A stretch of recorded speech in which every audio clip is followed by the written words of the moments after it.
네, 뉴스업 시작하겠습니다. 밤사이 돌풍과 벼락을 동반한 장맛비가 중부지방에 강하게 내리면서 나무가 쓰러지거나 전기 공급이 끊기는 피해가 잇따랐습니다. 빗길에 차량이 미끄러지는 아찔한 사고도 일어났는데요. 손효정 기자가 보도합니다. 캄캄한 새벽 시간, 소방대원이 쓰러진 나무를 전기톱으로 베어냅니다. 강한 바람을 이기지 못한 나무가 넘어지면서 주차돼 있던 승용차 2대를 그대로 덮친 겁니다. 많이 불었어요, 바람이. 소리가 우자짝 소리가 났는데 저거 넘어간 그렇게 큰 나무 넘어간 거는 생각도 못 했죠. 이 사고로 다친 사람은 없었지만 차량 일부가 파손됐습니다. 구청과 소방당국은 나무를 잘라내고 추가 피해를 막기 위한 안전 조치를 벌였습니다. 돌풍을 동반한 장마는 경기 남부 지역에도 피해를 줬습니다. 강풍으로 나무가 아파트 자체 전기 설비를 건드리면서 190세대의 전기 공급이 끊긴 겁니다.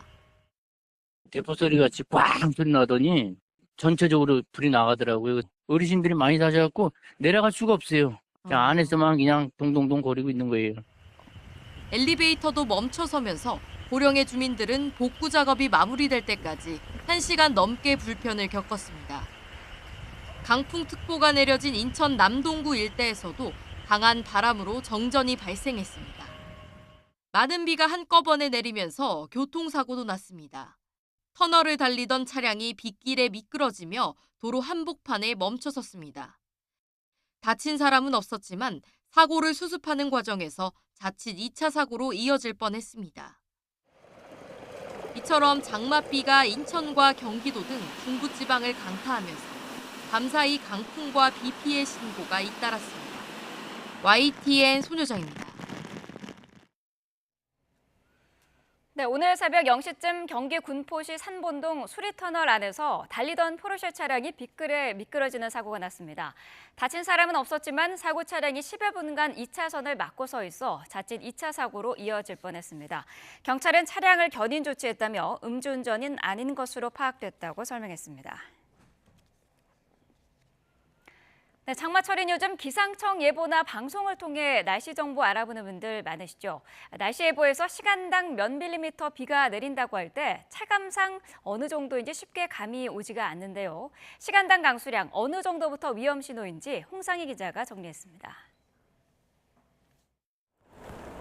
비의 강도는 1시간에 내린 비의 양인 강수량 또는 강우량으로 표현합니다. 신경을 써야 할 정도는 시간당 강수량 15mm부터입니다. 시간당 강수량이 15mm일 때는 와이퍼를 사용하지 않으면 시야가 확보되지 않고 굴곡진 도로에는 물 웅덩이가 생기게 됩니다. 시간당 30mm의 비가 내리면 우산을 써도 이동하기가 어렵고 운전할 때 시야 확보도 힘든 수준이 됩니다. 지하차도처럼 지대가 낮은 곳에서는 물이 차오르기 시작합니다. 시간당 50mm 이상의 비가 내린다는 예보나 방송이 나오면 거리에 물이 차오르고 자동차의 정상 운행이 불가능합니다. 시간당 70mm의 비가 내리면 하천 가까이 있는 차량이 물에 잠기기 시작해 피해가 발생합니다. 특히 국지성 호우와 지형적 요인이 겹치면 피해는 더 커집니다. 지난 2022년 8월 한반폭우로 강남대로와 서초대로 일대의 침수 사태 당시엔 시간당 100mm의 비가 쏟아졌습니다. 이 정도 강수량이면 도로에선 차량이 물에 뜨고 지하는 물론 건물 하단까지 물에 잠기기 시작합니다. 시간당 강수량이 많아질수록 피해가 커지는 것은 당연하지만 실제 상황에서는 지형적인 요인 등으로 인해 폭우 강도에 비해 호우 피해가 커질 수 있습니다. 비교적 적은 강수량이지만 짧은 시간 비가 집중될 경우 여전히 피해가 발생할 수 있습니다. 기상청은 올해 장마가 국지성 집중호우 경향을 보이고 있는 데다 대기 불안정과 저기압으로 올여름 평년보다 많은 강수량이 예상된다고 밝혔습니다. YTN 홍상입니다. 윤석열 대통령이 김홍일 전 방송통신위원장 후임으로 이진숙 전 대전 MBC 사장을 지명하는 등 장차관 인사를 단행했습니다. 대통령실은 방통위 업무를 부당하게 중단시키려는 시도가 있지만 국정 공백을 만들지 않기 위해서 신속히 후임자를 지명했다고 밝혔습니다. 강희경 기자가 보도합니다. 윤석열 대통령이 지난 4월 총선 후 처음으로 장관급 인사를 단행했습니다. 먼저 탄핵 전 스스로 사퇴한 김홍일 전 방송통신위원장의 후임으로 이진숙 전 대전 MBC 사장을 지명했습니다. 대통령실은 이진숙 후보자가 방송 신뢰를 회복해 나갈 적임자라고 밝혔습니다. 방송통신위원회 운영을 정상화하고 미디어의 공정성과 공공성을 확보하여 방송에 대한 국민의 신뢰를 회복해 나갈 적임자입니다. 이 후보자는 현 정부의 방송 장악 의도가 없다고 선을 그으며 방송, 특히 공영방송이 노동 권력으로부터 독립하는 게 중요하다고 강조했습니다. 공영방송, 공영언론이 노동 권력, 노동단체로부터도 독립해야 한다고 생각합니다. 그런데 공영방송, 공영언론의 다수 구성원이 민노총의 조직원입니다. 방통위원장 후보자 지명은 김홍일 전 위원장이 자리에서 물러난 지 단 이틀 만에 이뤄졌습니다. 이에 대해 대통령실 관계자는 위법 사항이 없는데도 방통위 업무를 중단시키려는 시도에 맞서 국정 공백이 생기지 않도록 하는 게 책임 있는 정부의 자세라고 배경을 설명했습니다. 이와 함께 윤 대통령은 환경부 장관에 김완섭 전 기재부 2차관을, 금융위원장에는 김병환 기재부 1차관을 각각 지명했습니다. 인사혁신처장과 기재부 1차관 등 차관급 7명에 대한 인사도 단행됐는데 이 가운데 대통령실 비서관 3명이 발탁됐습니다. 대통령실은 이번 인사가 새로운 활력을 갖고 올 하반기 더 열심히 일하자는 의지를 밝힌 것이라고 의미를 설명했습니다. 윤 대통령은 장수 장관을 중심으로 조만간 추가 개각도 이어갈 것으로 보입니다. YTN 강희경입니다. 네, 이진숙 방통위원장 후보자는 첫 지명 소감 발표부터 전임 위원장 탄핵을 추진한 정치권과 일부 언론의 보도 행태를 강하게 비판했습니다. 또 야권이 중단을 요구한 공영방송 이사 선임 절차도 예정대로 추진하겠다면서 강공을 예고했습니다. 김태민 기자입니다. 방송통신위원장에 지명된 후 소감 발표에 나선 이진숙 후보자는 첫 공식 석상부터 강도 높은 작심 발언을 쏟아냈습니다. 전임 위원장들이 정치적 목적 때문에 탄핵 위협을 받고 잇따라 물러나야 했다며 현 사태를 비판했습니다. 현 정부의 방송 장악을 막기 위해서 탄핵을 발의했다고 말합니다. 정부가 방송 장악을 했다면 이런 보도가, 이런 기사가 가능했겠습니까? 정권 출범 이후 일부 언론의 보도 사례를 조목조목 짚어가며 날선 지적을 가하기도 했습니다.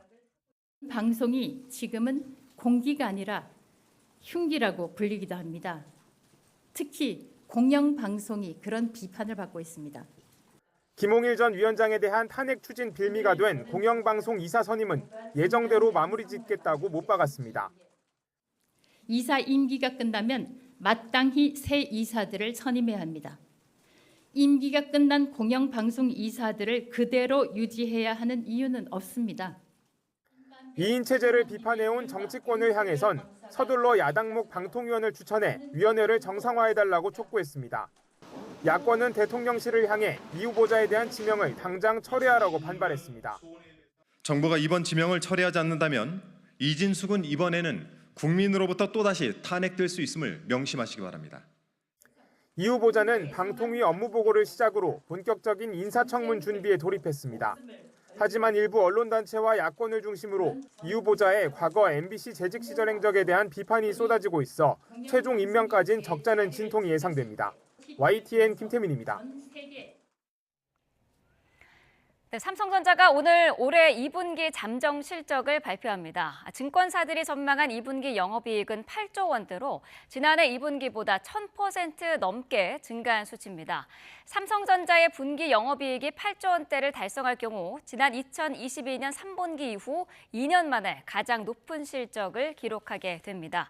자, 증권가 삼성전자의 2분기 성적표가 시장 예상치에 부합할 경우 하반기 주가 상승도 기대해 볼 만하다고 분석을 하고 있습니다. 네, 경상수지가 한 달 만에 흑자 전환에 성공했습니다. 한국은행이 발표한 5월 국제수지를 보면 경상수지가 89억 2천만 달러 흑자를 기록해 한 달 만에 흑자로 전환했습니다. 1년간 흑자 기조를 이어갔던 경상수지는 지난 4월에 2억 9천만 달러 적자를 나타냈습니다. 5월 경상수지는 수출이 1년 전보다 11.1% 증가하고 수입은 1.9% 감소하면서 흑자로 전환했습니다. 수출은 반도체와 IT기기, 석유제품과 승용차 등을 중심으로 8개월째 증가세를 이어갔습니다.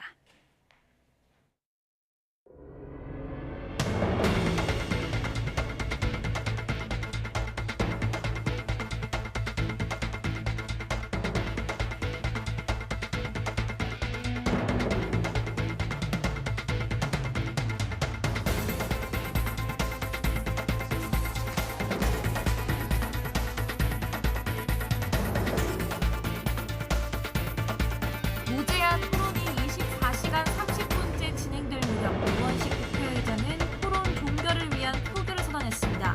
정보 속으로 마이크 서비스.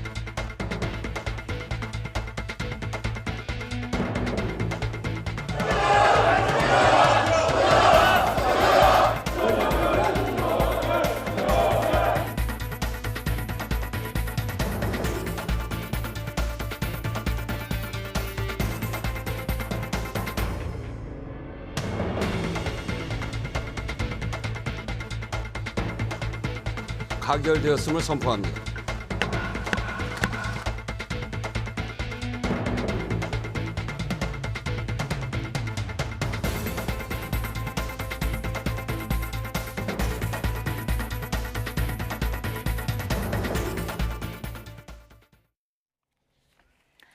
네, 최상병 특검법 다시 국회를 통과했습니다. 21대 국회에서 폐기된 지 37일 만으로 이번에도 국민의힘은 대부분 표결에 불참했습니다. 대통령실은 헌법 유린을 개탄한다며 사실상 거부권 행사를 예고했습니다. 먼저 정인용 기자입니다.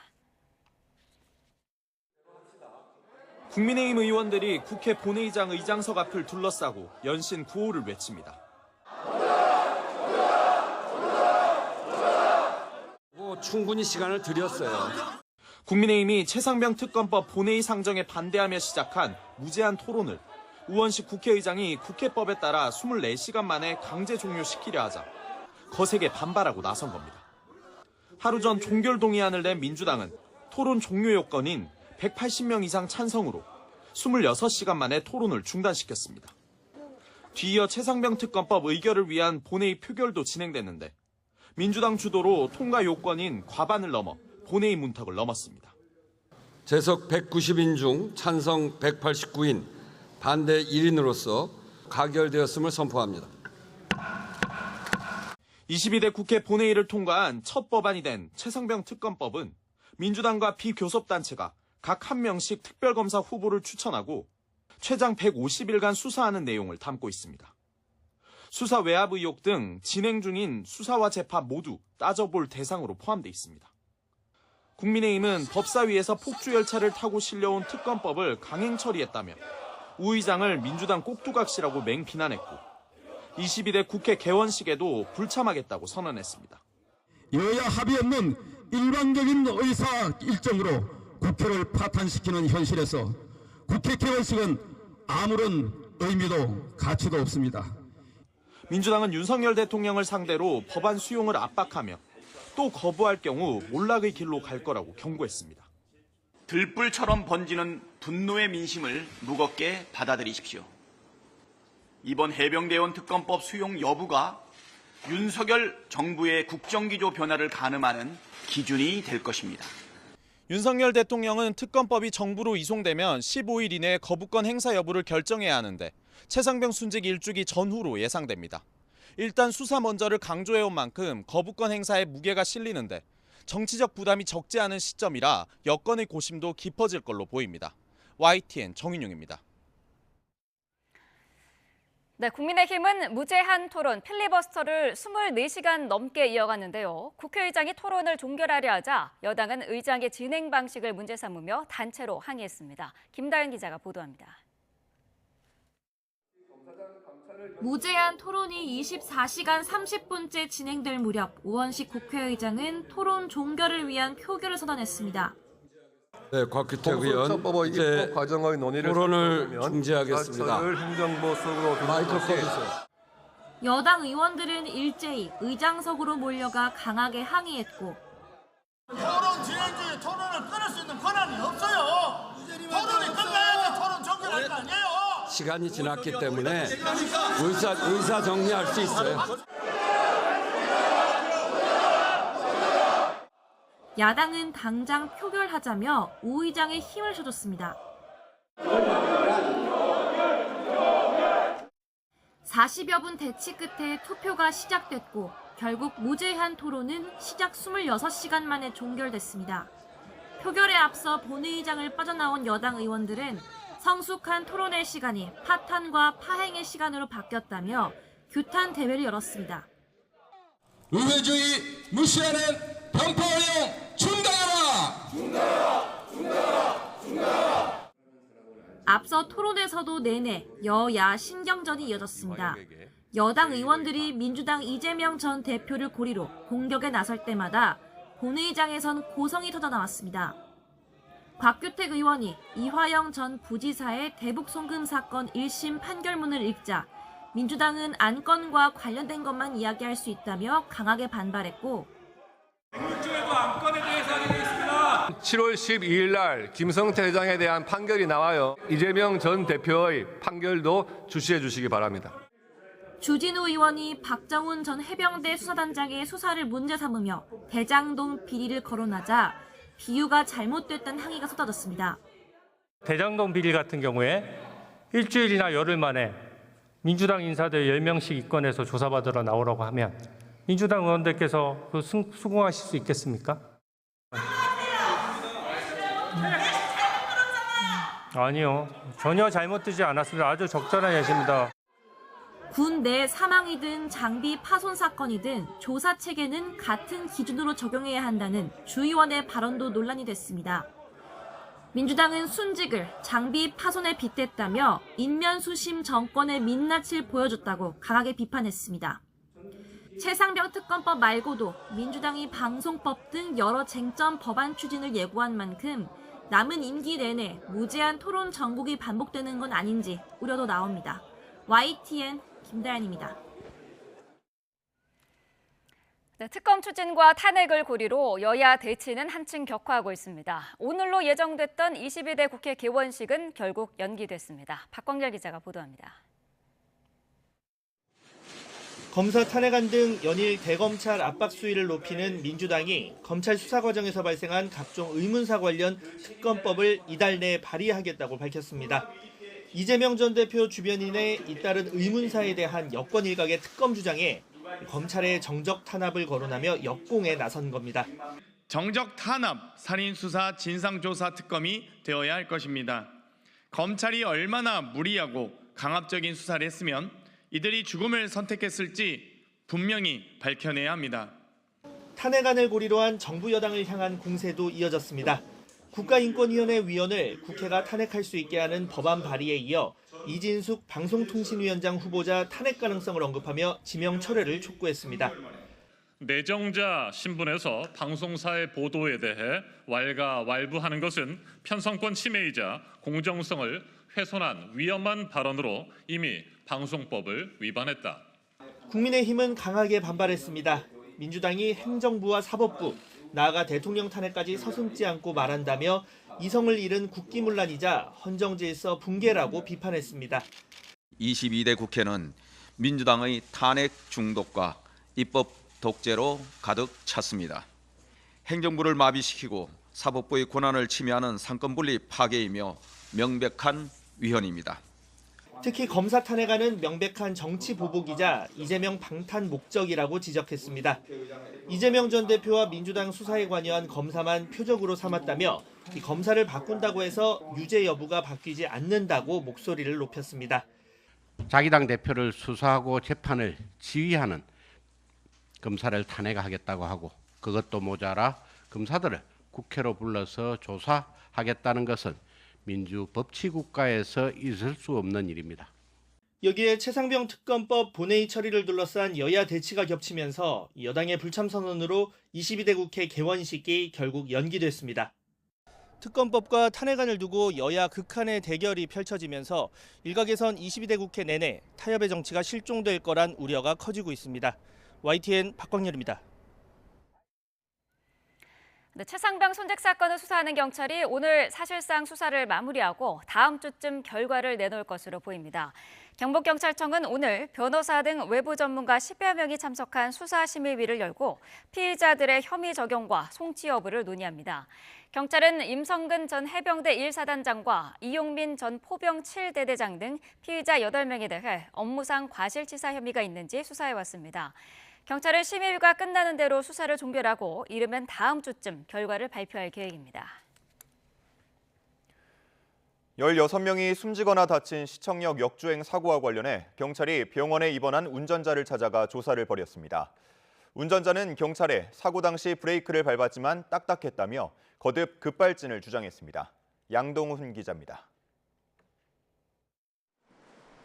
경찰이 시청역 역주행 사고 운전자에 대한 첫 피의자 조사를 벌였습니다.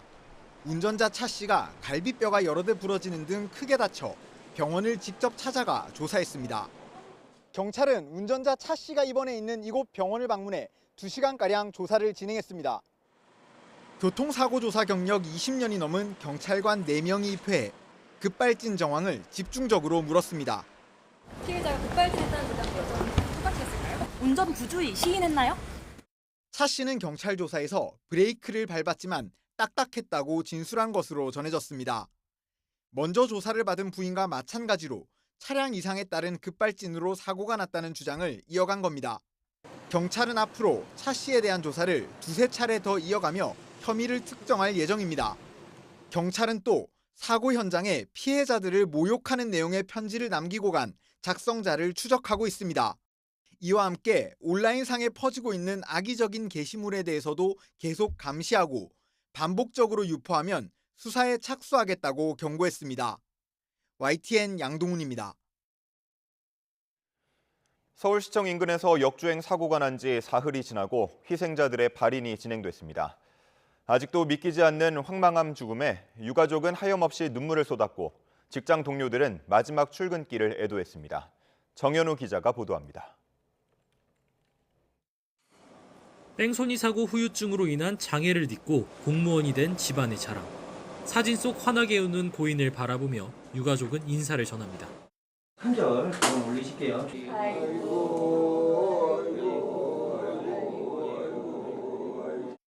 앳된 딸이 든 영정을 앞세운 운구 행렬은 생전 고인이 일하던 서울시청 건물을 들렀습니다.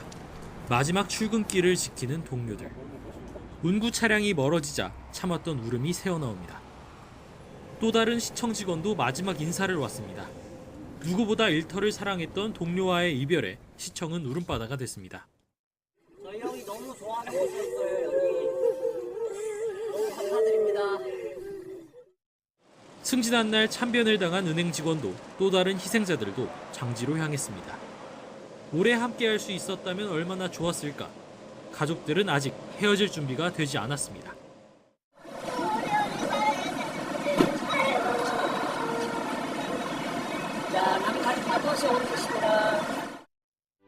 사고 현장을 찾은 시민들도 술잔을 채우고 기도를 하며 먼 길을 떠나는 희생자들을 위로했습니다. YTN 정현우입니다. 고령 운전자 교통사고가 연이어 발생하면서 만 65세 이상은 무조건 운전면허증을 반납하게 해야 한다는 주장이 나오고 있습니다. 하지만 생계가 걸린 문제인 만큼 다른 대책이 필요하다는 지적도 있습니다. 윤태인 기자의 보도입니다. 9명이 숨지고 7명이 다친 시청역 역주행 사고. 사고 차량 운전자 차무 씨는 급발진을 주장하는 가운데 60대 후반인 차 씨의 나이도 도마에 올랐습니다. 사고 원인 조사는 진행 중이지만 일부에서는 고령자 운전이 불안하다는 목소리가 나오는 겁니다. 그런데 며칠 뒤 70대 운전자가 몰던 차가 어린이집 외벽을 들이받는 사고가 나고 70대 기사가 몰던 택시가 돌진해 차량 넉 대와 보행자 2명을 치는 사고도 일어났습니다. 특히 택시기사는 간이시약 검사에서 마약성 진통제인 모르핀 양성 반응이 나와 논란이 됐습니다. 경찰은 운전자가 고지혈증과 당뇨 등으로 복용하는 약이 많다며 간이시약 검사는 정확도가 떨어지는 만큼 정밀 검사를 거쳐야 정확한 결과를 알 수 있다고 설명했습니다. 혹시 비정상적인 운행 상태가 약물에 취해서, 그러니까 약이라는 게 꼭 마약이 아니라 그 복용하는 약이 너무 많으면 이게 인체의 인지 능력이라든가 판단 능력을 저하시킬 수 있거든요. 그런 상황인지를 확인하는 과정입니다. 연일 고령 운전자들의 사고 소식이 전해지자 고령자들에 대해 운전면허증을 반납하게 하자는 요구까지 나오는 상황. 최근 교통사고 통계도 이런 주장에 힘을 더하는데 전체 교통사고에서 만 65세 이상 고령 운전자 사고가 차지하는 비율은 최근 5년 동안 계속 증가하는 추세로 지난해에는 전체의 20%에 달했습니다. 하지만 이동권은 물론 생계도 걸린 문제인 만큼 신중한 접근이 필요하다는 지적입니다. 운수업에 종사하는 고령 운전자 수와 비율이 모두 늘어나는 추세로 특히 택시 운전에 종사하는 고령 운전자 비율은 지난해 기준 50%에 육박합니다. 고령 운전자라고 해서 운전을 제한하기보다는 최대한 이동권을 보장하면서 특정한 조건에서 운전을 허용해주는 조건부 운전면허 도입이 필요하겠습니다. 또 시력과 청력 위주로 검사하는 65세 이상 운전자에 대한 정기운전 적성 검사를 운전 시 위험성을 미리 찾아낼 수 있게 보완해야 한다는 목소리도 있습니다. YTN 윤태인입니다. 정부가 고령 운수업 종사자를 대상으로 하는 운전능력 평가를 강화하는 방안을 검토하고 있습니다. 국토교통부는 만 65세 이상의 버스, 택시, 화물차 등 사업용 자동차 운전자가 정기적으로 받는 운전 적격 여부 검사의 실효성을 강화하는 방안을 논의하고 있습니다. 이 검사는 2016년 버스를 시작으로 2020년까지 순차 도입된 제도인데 65세에서 69세는 3년마다, 70세 이상은 매년 검사를 받아야 합니다. 국토부는 현행 자격유지 검사 제도가 변별력을 잃었다고 보고 지난해 6월부터 연구 용역을 통해 개선을 검토 중이며 9월까지 개선안을 마련할 예정입니다. 이와 관련해 버스, 택시업계 등은 검사 기준 강화가 고령 운전자의 이동권과 직업 선택의 자유를 제한한다는 점 등을 들어 반발하고 있는 상황입니다. 음주운전이 적발되자 대리운전 기사와 말을 맞춰 처벌을 피하려 한 남성이 재판에 넘겨졌습니다. 의정부 지방검찰청 고양지청은 20대 남성 A씨와 50대 대리운전 기사 B씨를 각각 범인 도피 교사 및 도로교통법 위반 혐의와 범인 도피 혐의로 불구속 기소했습니다. A씨는 지난 4월 음주운전을 하다가 차를 세운 상태로 경찰에 적발되자 대리운전 기사가 차를 몰았다고 거짓으로 진술한 혐의를 받습니다. 경찰이 이른바 롤스로이스 사망 사건과 람보르기니 주차 시비 사건에 연루된 의원 2곳에 대한 추가 수사를 벌여 의사와 관계자들을 무더기로 검찰에 넘겼습니다. 이들은 수십 명에게 의료용 마약류나 전신 마취제를 투약해주고 20억 원가량을 챙겼습니다. 임혜진 기자가 보도합니다. 병원 주사실에서 5만 원짜리 지폐를 뭉텅이로 내는 사람들. 주사를 꽂은 채 돈다발을 전달하기도 합니다. 주사를 맞은 사람들은 몸도 제대로 가누지 못합니다. 정신없이 옷을 벗거나 손을 덜덜 떨며 손가락을 기이하게 꺾기도 합니다.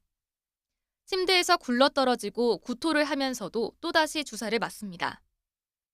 추가로 주사를 놓아달라 두 손 모아 사정하고 약을 더 주자 손으로 하트를 만들어 감사 표시까지 합니다. 제2의 프로포폴로 불리는 전신 마취제 에토미데이트를 불법 투약한 이들의 모습입니다. 이런 전신 마취제나 의료용 마약류 등을 불법 투약해온 의원 2곳의 관계자 16명과 투약자 26명이 검찰에 넘겨졌습니다. 이 두 의원은 지난해 롤스로이스 사망 사고와 람보르기니 주차 시비 사건 운전자들에게 약물을 주사한 곳들입니다. 의사 A씨 등 의원 관계자 7명은 2022년 8월부터 지난해 11월까지 미용시술을 빙자해 내원자들에게 미다졸람과 프로포폴 등 마약류를 투약해 마약류 관리법 등을 위반한 혐의를 받습니다. 한 번에 30여만 원씩 28명에게 540여 차례 투약해 모두 8억 5천여만 원을 받은 것으로 조사됐습니다. 특히 롤스로이스 사망 사고로 병원 압수수색이 이뤄진 뒤에도 불법 투약 영업이 계속된 것으로 드러났습니다. 경찰은 A씨에게 롤스로이스 사망 사고 책임을 물어 업무상 과실치사 혐의도 적용했습니다. 환자의 안전한 귀가 등의 관리 의무를 이행하지 않고 약물에 취해 있는 C씨의 약물 자동차 운전이 예견되는 상황에서 C씨를 퇴원시킨 과실로 C씨가 차량으로 보행자를 충격 사망하게 한 혐의도 받고 있습니다. 람보르기니 주차 시비 사건에 연루된 의사 B씨 등 또 다른 의원 관계자 9명은 2019년 9월부터 4년에 걸쳐 75명에게 전신마취제, 애토미데이트를 불법 투약한 혐의를 받습니다. 한 사람에게 하루에 56번 약물을 주입하기도 했는데 한 번에 10만 원에서 20만 원씩 받아 12억 5천만 원을 벌어들였습니다. 애토미데이트는 마약류가 아닌 전문 의약품으로 지정돼 있어 마약류 관리법으로 처벌할 수 없다는 허점을 노린 겁니다.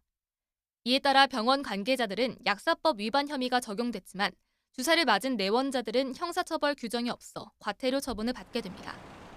경찰은 의사 2명의 재산 20억 원가량을 추징 보전하고 관계부처에 의료용 마약류 사용 후 운전 금지 시간 기준 마련 등 제도 개선을 요청했습니다. YTN 임혜진입니다. 네, 시청역 사고 운전자에 대한 첫 경찰 조사에서 급발진을 수정할 수 있는 운전자 진술이 나왔죠. 자, 급발진 상황에 대처하는 방법까지 전문가에게 배워보도록 하겠습니다. 박병일 자동차 정비 전문가 연결되어 있습니다. 자, 나와 계시죠? 네, 안녕하세요. 네, 안녕하세요. 자, 이번 시청역 사고 운전자 조사 과정에서요, 사고 당시에 브레이크를 밟았지만 딱딱했다라는 진술이 나왔습니다. 이 부분 어떻게 보고 계시나요?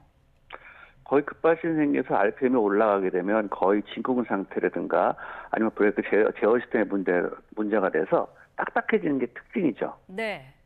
아, 브레이크를 밟았는데 가속되는 상황이 아니라 아예 안 밟혔다는 그런 걸로 볼 수 있을까요? 브레이크 밟았다고 해서 RPM이 증가한 건 아닌 것 같고요. 브레이크가 네. 안 들으니까 차가 앞으로 빨리 갔다 이렇게 볼 수밖에 없습니다. 네. 자, 근데 저희가 그 사고 당시에 화면 중에 볼 수 있었던 부분이 사고 차량이 멈출 때 브레이크 등이 들어오면서 멈추는 그런 부분도 볼 수가 있었는데 그렇다면은 마지막 부분에는 브레이크가 밟혔다는 얘기인 거죠? 그렇죠. 지금 사고차는 기존의 브레이크 장치하고 좀 달라요. 그러니까 네. 기존의 옛날 차들하고 브레이크 밟으면 릴레이를 통해서 제동도 들어오지만 지금 자동차 그 사고차는 뭐냐면 브레이크 밟으면 그 신호가 컴퓨터 들어가서 컴퓨터가 제동등을 켜줄 거냐 안 켜줄 거냐 이렇게 달라요. 그래서 뒤에서 보면 예전의 차하고 다르게 작동됐다 안 됐다 할 수도 있어요. 그러니까 그 차가 나중에 브레이크가 딱딱해서 안 됐다가도 그 차 사람 다치고 추돌을 한 다음에 그다음에 또 차가 자연스러워 섰기 때문에 뭐 추돌 할 때는 브레이크 안 들었다 딱딱했다 그러다가 나중에 다시 정상으로 오면서 리셋되면서 마지막에는 차가 자연스럽게 브레이크 듣는 것처럼 세울 수도 있다 이렇게 볼 수 있는 거죠. 아, 그러면은 짧은 시간 동안에만 차량이 오작동이 됐다가 정상으로 들어왔다 이렇게 볼 수가 있다는 말씀이시는 거군요. 네, 뭐 좀 더 자세하게 조사해 봐야 되겠지만 지금 영상으로만 봤을 때는 그럴 가능성이 꽤나 높은 차였다 이렇게 볼 수 있습니다. 네, 알겠습니다. 자, 사고 원인 뭐 자세히 따져봐야겠지만 최근에 교통사고 발생을 할 때면은 급발진을 주장하는 경우가 많아지고 있습니다. 급발진 상황에서 차에 어떤 증상이 좀 특별하게 나오게 되는 게 있습니까? 아무래도 급발진은 그냥 뭐 정상적인 상태에서 나오지는 않고 일단 첫 번째 지구가 우웅 하면서 RPM이 상승되기도 하고 네. 또 브레이크를 밟으면 딱딱하기도 하고 아니면 계기판에 경고등이 들어온다든가 꺼졌다 켜졌다 한다든가 어떤 이런 상황들이 좀 나타나긴 하죠. 아, 소음이 일단 발생을 하겠군요. 그렇죠. 제일 먼저 RPM이 우웅 하고 올라가면서 어느 땐 기아를 빼려도 기아도 안 빼질 때도 있고 시동 끄려고 해도 시동 안 꺼지는 차도 있어요. 급발진 상황 되면. 네. 제일 특징적인 것이 RPM이 우웅 하면서 올라가면서 그 당시에 차가 너무 빨리 가니까 브레이크 밟으면 브레이크가 평상시보다 담력이 굉장히 딱딱해졌다 이렇게 볼 수 있습니다. 네. 속도는 그러면 급발진 상황에서는 그 차의 최대 속도까지도 날 수가 있는 건가요? 그렇죠. 상황에 따라서 기존의 급발진이라는 것은 정상적인 연료 분사가 아니라 비정상적인 연료 분사가 되기 때문에 그 연료가 들어간 만큼 또 공기가 들어간 만큼 속도는 또 증가할 수 있다 이렇게 볼 수 있습니다. 네. 자, 혹시 급발진과 같은 전기적인 오작동이 많이 일어나는 그런 차종이 있을까요? 사실 그동안의 뉴스를 가만히 종합해보면 자동차가 급발진 난 차들이 대부분 고급차들이죠. 2000cc 이상 차. 2000cc 이하 차 같은 건 아마 급발진이 별로 없었을 거예요. 네. 근데 2000cc 이상 고급차, 수입차들이 많은데 그렇게 고급차, 수입차들이 왜 더 다른 차보다 더 비싼 차인데 또 첨단 장치 더 많이 들어있는데 이런 급발진 현상이 많느냐라고 하면 네. 전자제어라든가 컴퓨터, 그러니까 ECU라든가 기능들이 더 많이 종류도 많고 또 시스템도 복잡하게 엮여 있다 이렇게 볼 수 있습니다. 아, 전자 제어랑치라든지 그런 전자적인 어떤 기능이 많을수록 오작동이 일어날 가능성도 높다고 보시는 거군요. 그렇죠. 원래 급발진이 만들어진 거는 자동차가 올해 역사가 138년 됐는데 100년 네. 동안은 거의 급발진이 없다가 자동차에 센서와 컴퓨터를 장착한 이후부터 급발진이 만들어졌거든요. 제일 먼저 적용했던 독일, 일본, 미국이 먼저 급발진이 생겼고 우리나라가 86년도에 전쟁에 들어와서 99년부터 급격하게 급발진이 생긴 거였었고 또 하나 99년부터 2003년까지는 거의 가솔린차, 2004년부터는 디젤차, 2007년부터는 LP차로 증가한 거 이렇게 보게 되면 결론적으로 자동차에 센서와 컴퓨터가 장착한 이후부터 계속 그렇게 가솔린, 디젤, LPG로 전환된 건 보더라도 전문적인 지식이 없더라도 그 기존에 급발진된 역사만 보더라도 자동차에 센서와 컴퓨터가 장착되면서 급발진이 생겼고 그다음에 뉴스를 같은 거 여러 가지 상황을 되게 많이 보면 급발진 접수로 된 거 보면 2000시 이하보다 고급차인 2000시 이상 차가 많은 거 보면 센서와 컴퓨터가 달린 차들이 급발진이 많이 생겼기 때문에 센서와 컴퓨터 쪽에서 많을수록 그런 어떤 오작동률이 많구나 이렇게 볼 수 있습니다. 네. 자, 급발진이 한번 일어나면 이제 대형 사고로 이어지기 때문에 대처 요령을 숙지하면 좋을 것 같은데요.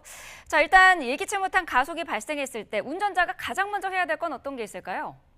사실 운전자가 할 수 있는 건 딱 두 가지밖에 없어요.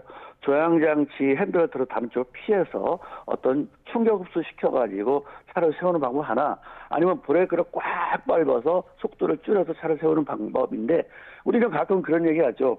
어떤 상황 보고 저렇게 급하게 생겼을 때 시동 끄면 되는 거 아니야? 기아 빼면 되는 거 아니야?라고 하는데 실제 요새 전자제어 자동차들은 그렇게 급발이 생길 때 시동도 꺼지지 않고 기아도 움직이지 않는 것들이 많아요. 왜 그러냐면 시동 걸리고 끄는 장치도 아니면 기아를 놓고 빼는 장치도 다 전자제어 쪽으로 작동된 차들은 일반적인 수동이나 이런 건 빠르지만 자동변속기 쪽 전자제어가 시스템이 완벽하게 정리된 차들은 아예 그 두 가지도 먹통이다 이렇게 볼 수 있기 때문에 운전자가 할 수 있는 거는 조향하고 핸들 돌리는 거하고 그다음에 브레이크 밟는 건데 브레이크를 밟을 때 꽉 끝까지 밟고 있으면서 그래도 아무래도 제동력이 떨어지게 안 되면 요즘은 전자식 핸드브레이크가 있잖아요. 그걸 같이 당겨주면 브레이크 플러스 전자 핸드브레이크까지 하면 아무래도 차를 세우는데 좀 더 효과적이다 이렇게 볼 수 있습니다. 네, 그 말씀하신 부분이 요즘 그 시동을 켜고 끄는 것도 버튼 하나로 이제 하는 경우가 많은데 그런 차 같은 경우에는 시동을 끄려고 해도 이 오작동 시에는 안 꺼진다는 말씀이시잖아요. 맞습니다. 네,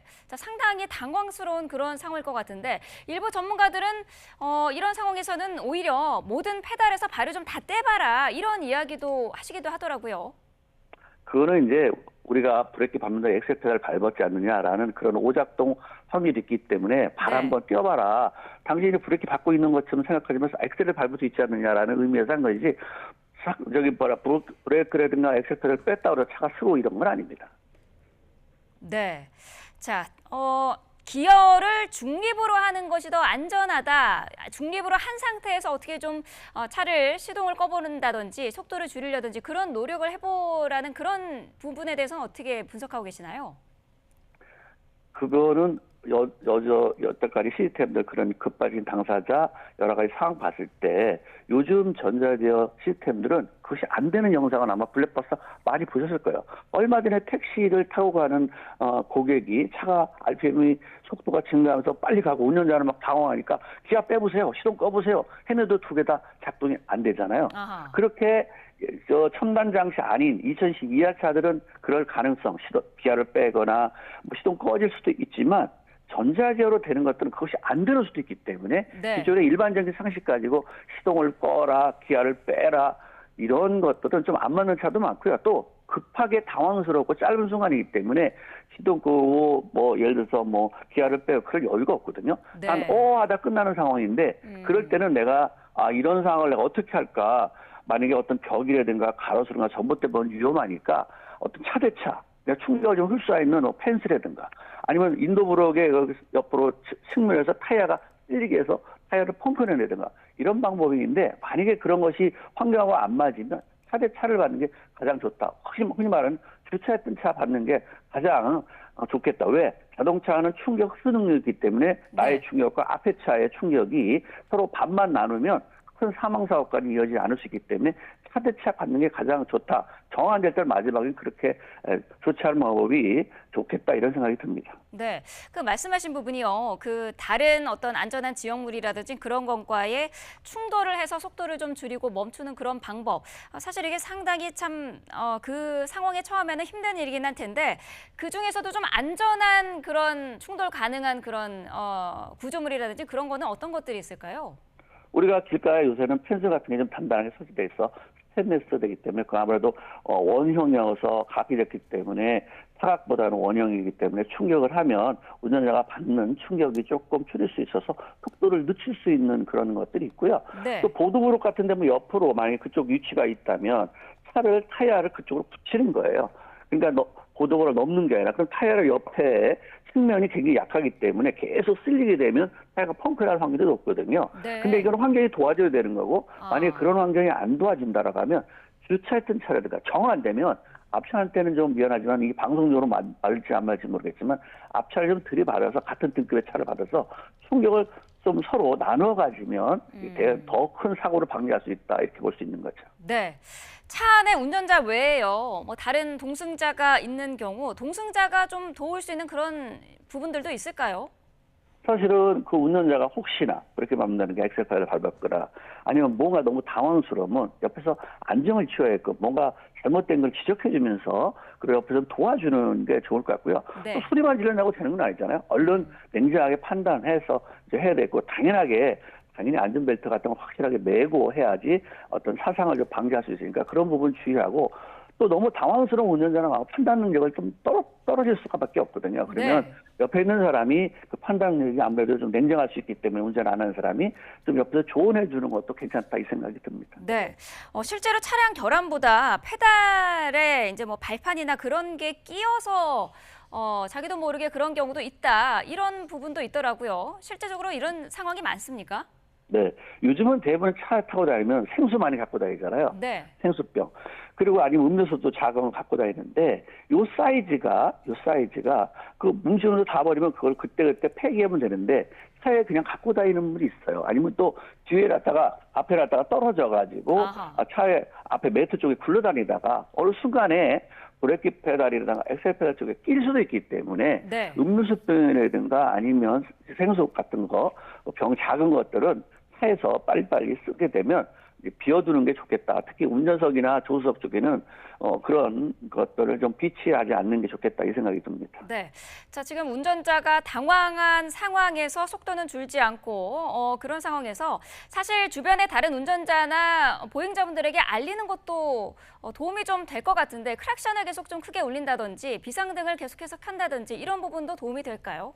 그럼요. 예를 들어서 비상등을 켜준다고 그러고 뭔가에 뭐 손짓을 막 한다면 주변의 차들이라든가 이분들도 주의할 것이고 또 정 안 되면 옆에 있는 다른 사람들이 도와줄 수도 있기 때문에 됐으면 뭔가에 신호를 줄 필요는 있겠다 생각합니다. 네. 자, 특히나 습기가 많은 날씨를 조심해야 된다 이런 얘기도 있던데요. 차량 점검으로도 급발진을 예방할 수가 있을까요? 네, 아주 좋은 말씀이신데요. 요즘 자동차는 거의 전자 시스템이 실내 안에 또 차 밑에도 많고 엔진룸도 많던데 네. 사실 전자 제품이 사실 기계가 못하는 일을 완벽하게 도와줘서 배출가스 줄이고 연비 좋고 출력 좋게 하는 방법이 있는데 이 차들은 이 전자 시스템은 습도, 진동, 열에 약하단 말이죠. 그러면 자동차에 습도가 많이 있는 여름 이렇게 비가 많이 오고 되면 아무래도 또 지하 주차장에 많이 세워놓은 차 이런 차는 습도가 많기 때문에 습도가 전자품에 영향을 주게 되면 부식될 확률도 있기 때문에 됐으면 실내 안에 습도를 제거해 주는 게 좋겠죠. 날씨가 좋은 날은 여유가 있다면 창문을 다 열고 차를 말려준다든가 아니면 또 비가 많이 넘어왔다든가 지하 속에 너무 세웠을 때는 헤어드라이로 전자품 있는 쪽으로 좀 말려준다든가 아니면 우리 흔히 물 먹는 하마 얘기도 했는데 자동차에 물 먹는 같은 하마가 올 수 없기 때문에 붉은 소금이나 숯 같은 것을 주머니에 넣어서 시트 밑에라든가 앞에 콘솔 박스에 있는 쪽에 놓게 되면 아무래도 자동차 습도를 좀 줄일 수 있다 이렇게 생각합니다. 되는 거죠. 네. 자, 맑은 날씨에는 지하에만 차를 세워둘 것이 아니라 밖에 세워서 좀 창문도 열고 통풍을 시켜주는 방법, 그리고 굵은 소금 같은 거를 준비를 해서 좀 발판에 뿌려놓는 방법도 말씀을 해주셨습니다. 자, 지금 앞으로도 폭염이 오는 것도 영향을 미칠 수도 있을 것 같은데 너무 더운 경우, 너무 기온이 높은 경우도 오작동의 원인이 될 수 있을까요? 그럴 수 있어요. 자동차 컨디션이 가장 안 좋을 때가 여름하고 겨울이고 가장 컨디션이 좋을 때가 바로 봄하고 가을이죠. 교통사고율이나 자동차 같은 트러블 같은 것도 대부분의 여름하고 겨울이 많아요. 아마 특히 우리가 눈에 쉽게 볼 수 있는 것들이 고속도로를 다니다 보면 여름 같은 경우 타이어 파편들이 많이 보일 거예요. 네. 그만큼 공기압이라든가 열하고 민감하기 때문에 이 열이 있는 것들은 또 오래된 차들은 5년 이상 된 차는 정비업소에 가서 내 차가 어떤 녹이 슬었는지 어떤 습도로 인해서 뭐 부식된 건지 여러 가지 한번 또 점검해보는 것도 안전운전을 좀 할 수 있고요. 특히 타이어 같은 경우는 뭐 이렇게 비가 많이 왔을 때 물을 빨리 배출할 수 있는 타이어 트레드 깊이가 3mm 이상이 돼야 되고 3mm 이상이 돼야 공기압도 받아야 되는데 그런 걸 만약에 방치하고 다닌다면 물 배출하지 못하기 때문에 수막 현상으로 차가 물 위에 떠다니는 돌에 떠다니는 현상이 있기 때문에 네. 이게 비가 많이 오기 전에 타이어 공기압, 타이어 트레드 깊이 이런 것들을 좀 점검할 필요가 있겠고요. 또 타이어가 5년 이상 된 차들은 파열될 확률이 높기 때문에 아무리 타이어가 마모가 되지 않았다 하더라도 5년 되는 무조건 다 폐기해야 되는 것 같고 만약에 타이어를 너무 마모가 안 돼서 교환을 꼭 해야 되냐는 비용 문제가 있으니까 네. 좀 오래된 건 뒷타이어 그리고 새 타이어는 앞타이어 끼워주면 좀 비용도 줄 수 있다고 생각합니다. 왜냐하면 타이어의 파열 사고라든가 펑크라든가 이것이 가장 열이 많기 때문에 네. 타이어에 집중돼서 또 비가 많이 오니까 수막 현상을 방지하기 위해서 타이어에 좀 더 다른 부품보다 신경 써야 될 것 아닌가 생각됩니다. 네. 자, 비가 많이 오는 상황을 가정에서도 말씀을 해주셨는데 관련해서 좀 질문을 드려보면은 지금 요즘 장마철이기 때문에요. 빗길에 운전하는 경우가 상당히 많은데 침수도로를 지날 경우에 뭐 속도를 줄이다든지 이런 좀 주의할 부분도 있을 것 같아요. 사실 도로 상황이 아니고 무조건 속도 줄이는 건 맞고요. 근데 이제 도로가 다니는 도로가 물에 잠겼다가 문제예요. 만약에 도로가 안 보인다, 물만 살짝 있다. 그러면 내가 평상도 가니까 그냥 지나가도 되겠네라고 생각하면 안 되고 네. 일반적인 자동차 같은 경우 내연경화차는 타이어의 반 이상 많이 물이 잠기고 있다. 절대 거기가 안 되고요. 전기차나 하이브리드 자동차는 타이어의 높이의 3분의 1이 만약에 잠긴다. 그럼 절대 가면 안 돼요. 그렇기 때문에 특히 전기차 같은 경우는 타이어가 3분의 1만 만약에 잠기더라도 거기 가면 감전오염이라든가 시동 꺼질 확률도 많고 네. 그 시트에 고장 날 수 있기 때문에 하여간 전기차나 하이브리드차는 비가 오면 특히 도로가 보이는 그런 도로만 다녀야지 내 차 예전에 다녀서 괜찮았어. 이렇게 그냥 우리 이 정도면 천천히 가면 되겠지. 속도 줄이면 되겠지라는 생각을 버리시는 게 좋겠다 이 생각이 듭니다. 네, 자 정리를 해드리자면은 일반 차 같은 경우에는 타이어가 절반 정도가 잠기면 운행을 중지를 해야 되고 전기차나 하이브리드 차는 타이어의 3분의 1만 잠겨도 그 지역엔 가면 안 된다, 운행을 중단해야 된다라는 말씀이셨는데요. 자 전기차 같은 경우에는 이 시동이 꺼지면은 문도 안 열리지 않습니까? 이런 경우는 어떻게 해야 될까요?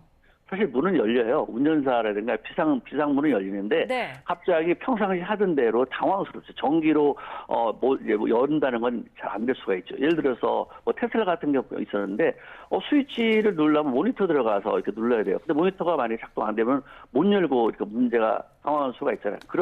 그렇다 하더라도 옆에 레버를 움직이게 되면 열리게 되기 때문에 비상등이 되기 때문에 너무 당황하지 말고 문을 열었으니까 스위치를 다시 한 번에 문이 열리는 차도 있고 두 번에 열리는 차도 있어요. 그러니까 국산차 같은 건 한 번에 열리는데 수입차 같은 경우는 한 번 열고 다시 한 번 열었을 때 열리는 차가 있기 때문에 그런 스위치의 조작 같은 것도 기존의 다른 차하고 좀 다를 수도 있기 때문에 한번 좀 확인해 두는 게 좋겠습니다.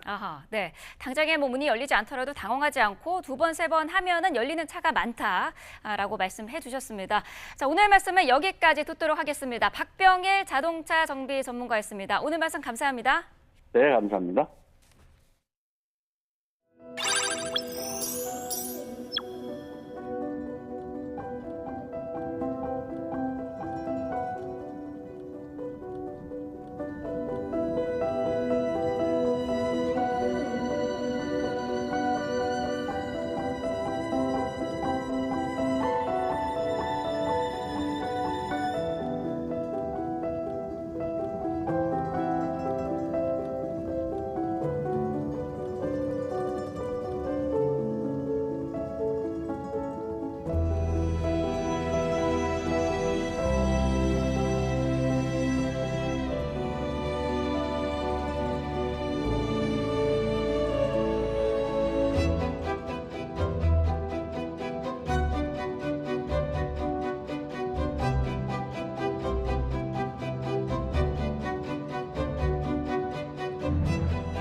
네, 지금 시각 오전 8시 40분 지나고 있는데요. 오늘 날씨 어떨지 뉴스업 날씨 스튜디오 연결해서 알아보겠습니다. 윤수빈 캐스터. 행복한 금요일 아침 날씨 앤 키워드입니다. 오늘의 키워드부터 함께 알아볼까요? 바로 두 가지와 냉방병입니다. 한 주 내내 무더위와 장맛비, 이 두 가지 날씨가 번갈아가며 나타나고 있습니다. 밤사이 곳곳에 영향을 준 장맛비는 점차 그쳐가고 있는데요. 이 틈을 타 습도 높은 무더위가 기승을 부리겠습니다. 지난 밤사이 영동과 남부를 중심으로 열대야나 열대야 수준의 밤더위가 나타난 데 이어 낮 동안에도 대부분 기온이 30도 안팎까지 오르겠고요. 습도가 높은 탓에 체감온도는 이보다 1에서 2도가량 더 높겠습니다. 급격히 무더워진 날씨에 실내에서는 에어컨을 가동하시는 분들 많을 텐데요. 밖에서 땀을 흘리고 들어와 에어컨 바람을 직접적으로 쐬면 땀이 빠르게 식으면서 우리의 신체는 급격한 기온 변화를 겪게 됩니다. 이렇게 장시간 에어컨 바람에 노출 시 냉방병에 걸릴 수 있습니다. 이를 예방하기 위해서는 실내외 온도차가 5도 이상 벌어지지 않도록 하고요. 냉방기 사용 시에는 얇은 카디건을 걸치는 것도 체온 조절에 도움이 됩니다. 또 냉기가 실내에 오래 정체되지 않도록 틈틈이 환기도 해주시기 바랍니다. 네, 무더위와 냉방병까지 여름철 건강 관리에 유의하셔야겠습니다. 오늘 서울 시간대별 기온은 어떻습니까? 네, 오늘 서울 아침 기온은 21.3도로 비교적 선선하게 출발했습니다. 낮 동안에도 서울 등 수도권은 비가 내린 데다 저기압이 근접해 있어 기온이 크게 치솟진 못하겠는데요. 한낮 시간인 오후 2시에도 27도로 예년 수준을 다소 밑돌겠지만 습도가 높아서 다소 후텁지근하게 느껴질 수 있겠습니다. 퇴근길 무렵에도 비슷한 기온을 유지하겠고요. 자정 무렵에는 23도 선까지 떨어지겠습니다. 현재 레이더 화면 살펴보겠습니다. 곳곳에 산발적인 비구름이 남아있긴 하지만 대부분 비가 그친 상태인데요. 낮 동안에는 하늘에 구름만 많이 지나겠고요. 구름 사이로 자외선이 무척 강하겠습니다. 남부지방에는 사흘째 폭염주의보가 이어지는 가운데 오늘은 영동과 충청 이남을 중심으로 무더위가 기승을 부리겠습니다. 오늘 대전의 한낮 기온 30도, 광주 31도, 대구는 33도까지 오르겠습니다. 네, 자, 주말 날씨도 궁금한데 내일은 다시 전국에 장맛비가 내린다고요? 네, 맞습니다. 오늘 밤 전북 서해안을 시작으로 내일 새벽 중에는 그 밖에 전국 곳곳으로 비가 확대하겠고 휴일까지 오락가락 이어지겠습니다. 이번에도 지역을 옮겨 다니며 게릴라성 호우를 쏟아부을 가능성이 있어 주의하셔야겠고요. 이후 다음 주에도 장맛비가 내렸다 그치기를 반복할 전망입니다. 오늘도 즐거운 하루 보내세요. 지금까지 날씨 앤 키워드의 윤수빈이었습니다. 7월 5일 뉴스업 주요 일정 정리합니다. 이재명 전 더불어민주당 대표의 대장동 성남FC 후원금 의혹 사건 재판이 오전에 열립니다. 최근 관련 의혹을 수사했던 검사들에 대한 탄핵안이 발의되면서 검찰 내 반발이 잇따르는 가운데 이 전 대표가 입장을 밝힐지 주목됩니다. 더불어민주당 이재명 전 대표를 살해하려 한 혐의로 기소된 60대의 1심 선고 공판이 부산지방법원에서 열립니다. 김 씨는 이 대표가 대통령이 되는 것을 막으려 범행했다고 진술했고 검찰은 살인미수와 공직선거법 위반 혐의로 기소해 징역 20년을 구형했습니다. 최상병 순직 사건과 관련해 경북경찰청은 오늘 변호사 등 외부 전문가 10여 명이 참석한 수사심의위원회를 열고 피의자들의 혐의 적용과 송치 여부를 논의합니다. 경찰은 심의위가 끝나는 대로 수사를 종결하고 이르면 다음 주쯤 결과를 발표할 예정입니다. 지난해 서울 압구정역 일대에서 롤스로이스 차량을 몰다가 뺑소니 사고를 내 피해자를 숨지게 한 운전자 신모 씨의 항소심 재판이 열립니다. 1심 재판부는 신 씨의 혐의를 모두 유죄로 판단해 징역 20년을 선고했습니다. 뉴스업 주요 일정이었습니다. 16명의 사상자를 낸 서울시청역 역주행 사고 운전자가 경찰 조사에서 차량 결함에 따른 급발진을 주장했습니다. 경찰이 운전자 차모 씨에 대한 음주 측정을 사고 한참 뒤 병원에서 진행한 사실도 뒤늦게 드러났는데요. 취재 기자 연결해서 상세한 내용 들어보겠습니다. 양동훈 기자. 네, 양동훈입니다. 예, 병원에 입원해 있는 운전자가 경찰 방문 조사에서도 급발진을 주장했다고요? 네, 사고 원인을 수사하고 있는 경찰은 어제 오후 3시쯤 운전자 차모 씨가 입원해 있는 서울대병원을 방문해 2시간 정도 조사를 진행했습니다. 차 씨가 갈비뼈가 10대나 부러지고 폐도 다치는 등 병원 밖을 나설 수 없는 상황이라 직접 방문해 조사한 건데요. 교통사고 조사 경력만 20년이 넘는 베테랑 경찰관 4명이 투입됐습니다. 차 씨는 경찰 조사에서 브레이크를 밟았지만 딱딱했다고 진술한 거로 전해졌습니다. 차 씨 부인이 이전 조사에서 말한 것처럼 차량 결함으로 급발진이 발생했다는 취지였습니다. 경찰은 차 씨의 건강 상태를 고려해 상세한 사고 상황을 하나하나 캐묻기보단 일단 진술을 듣는 데 집중한 거로 알려졌는데요. 앞으로 차 씨에 대한 조사를 2-3차례 더 이어가며 구체적인 혐의를 특정할 예정입니다. 경찰은 국과수와 함께 사고 장소에 대한 현장 감식을 벌여 차량 돌진 궤적과 속도 등을 파악하기 위한 참고 자료도 확보했습니다. 또 사고 현장에 피해자들을 모욕하는 내용의 편지를 남기고 간 작성자를 추적하고 있습니다. 이와 함께 온라인상에 퍼지고 있는 악의적인 게시물에 대해서도 계속 감시하고 반복적으로 유포하면 수사에 착수하겠다고 경고했습니다.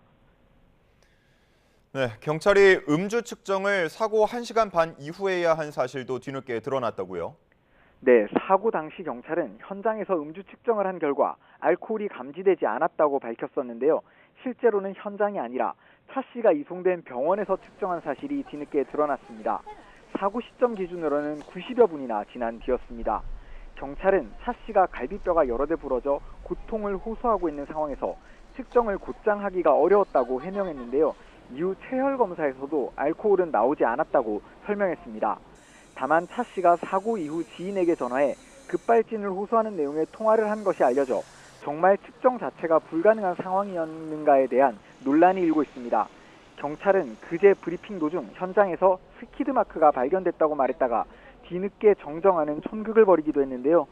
정확한 정보를 전달해 시민 혼란을 막아야 하는 경찰이 오히려 혼란을 키우는 게 아니냐는 지적은 피하기 어려워 보입니다.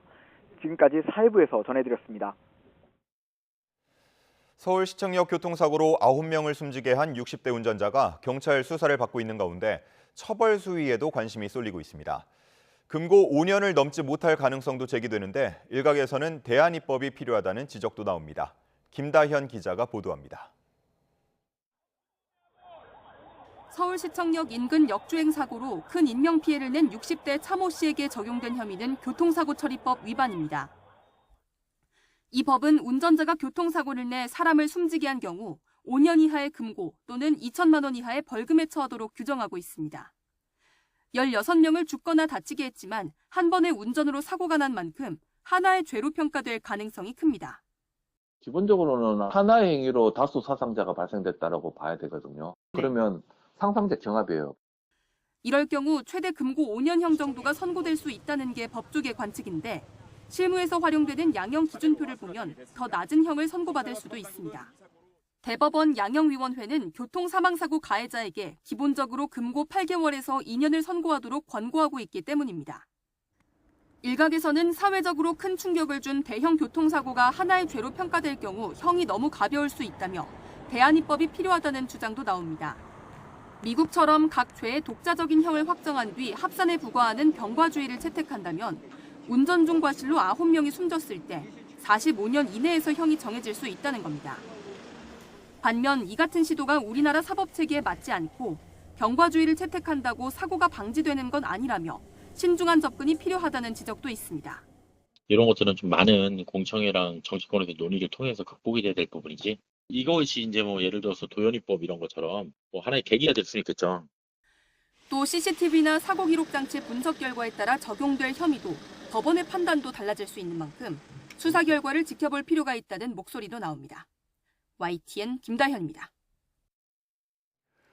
오늘 오전 7시 10분쯤 경기도 화성시 전곡 산업단지에 있는 한 잉크 제조 공장에서 불이 났습니다. 아직 이 불로 다친 사람이 있는지는 아직 확인되지 않았습니다. 이 공장은 지난달 노동자 23명이 숨진 아리셀 공장에서 450m 정도 떨어져 있는 곳입니다. 소방당국은 한때 담당 소방서 인력과 장비를 모두 동원하는 대응 1단계를 발령하고 50여 분 만에 큰 불을 잡았습니다. 화성시청은 화재 현장 주변 지역에 외출을 자제해달라는 재난안전 문자를 보냈습니다. 네, 조금 전에 들어온 속보 전해드리겠습니다. 삼성전자의 2분기 영업이익이 공개됐습니다. 삼성전자의 2분기 잠정 영업이익은 10조 4천억 원으로 공개가 됐습니다. 지난해 같은 기간과 대비해서는 무려 1,452%나 증가한 수치입니다. 또 2분기 매출은 74조 원으로 지난해 대비해서 23% 증가한 수치를 기록했습니다.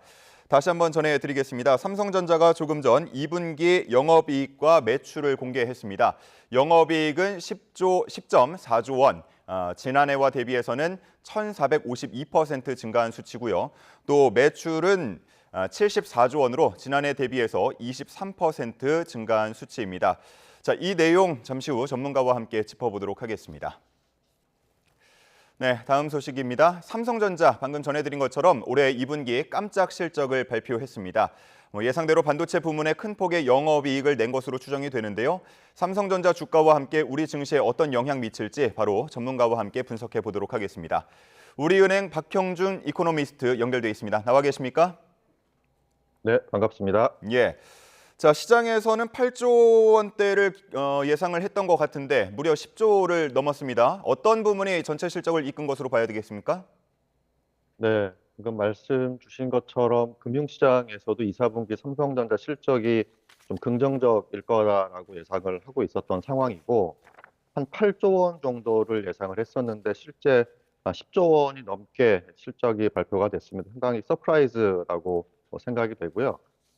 일단 구체적인 사업 부문별 지표는 아직 나오지 않은 상황인데 일단 이번 분기 서프라이즈는 반도체 부분을 담당하는 DS 부문, 디바이스 솔루션 부분이라고 하는데요. DS 부분의 실적이 크게 늘어난 것으로 좀 추정이 됩니다.